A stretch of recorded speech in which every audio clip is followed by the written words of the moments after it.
Pleco আপনি এখানে চাপ দিবেন, চাপ দিলে নতুন যে ইন্টারফেস চলে আসলো। ইন্টারফেস চলে আসলে এখানে একটা সার্চ বক্স আছে, ডান পাশে সি আর ই লেখা আছে। সি মানে আপনি চাইনিজ, এখন চাইনিজে সার্চ দিবেন, ই মানে হলো আপনি ইংরেজিতে সার্চ দিবেন। সি তে সার্চ দিলে সি মানে এখানে চাইনিজ লিখতে হবে, ই মানে এখানে ইংরেজিতে লিখতে হবে।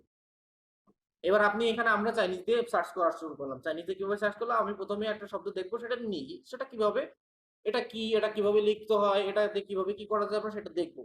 নি লেখার পরে কি করলাম, এখানে চলে আসলো। এখন নি এটা দিয়ে টোন বেঁধে ক্যারেক্টার বেঁধে অনেকগুলো আছে, সেক্ষেত্রে আমরা প্রথমে দেখবো আমার এইটা দরকার, প্রথমটা দরকার, এটা আমি চাপ দিলাম। চাপ দিলে কি হবে, ডান পাশে যেটা আছে ঠিক তেমনই চলে আসবে। নি ক্যারেক্টার, এটা দিয়ে কি কি লেখা যায়, প্রোনাউন, এটা কি একটা প্রোনাউন, এটা কি দেখা যাচ্ছে, এটাতে কি কি সেন্টেন্স লেখা যায়, সেটা এভাবে নিচ পর্যন্ত আসবে, অনেক কিছুই আছে। তার পাশে আছে স্ট্রোক, তার পাশে ক্যারেক্টার, তারপর ওয়ার্ড সেন্টেন্স। স্ট্রোক বলতে এটা কিভাবে লেখা যায় সেটা দেখাবে, ক্যারেক্টার বলতে এটা কি কি জিনিস নিয়ে গঠিত সেটা দেখাবে, ওয়ার্ড এটা দিয়ে কি কি আর শব্দ তৈরি করা যায় সেটা দেখাবে, সেন্টেন্স এই শব্দ দিয়ে আমি আর কি বাক্য তৈরি করতে পারবো সেটা দেখাবে। এবার এখানে যে মাইকের মতন জিনিসটা আছে, এই মাইকের মতন জিনিসের উপর আপনি যদি চাপ দেন তাহলে এটা উচ্চারণ শুরু করে দেবে। নি, নি, নি, এভাবে যতবার চাপ দিবেন ততবার আপনার এটা ওরা বলে দেবে এটা কিভাবে উচ্চারণ করতে হবে।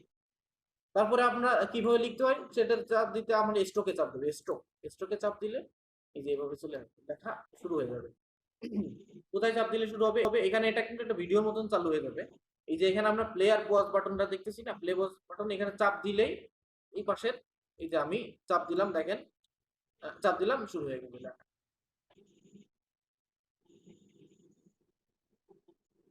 এটা ক্লিয়ার তো, এটা কিভাবে কি কাজ করতে হয় এটা তো বোঝা গেল নাকি?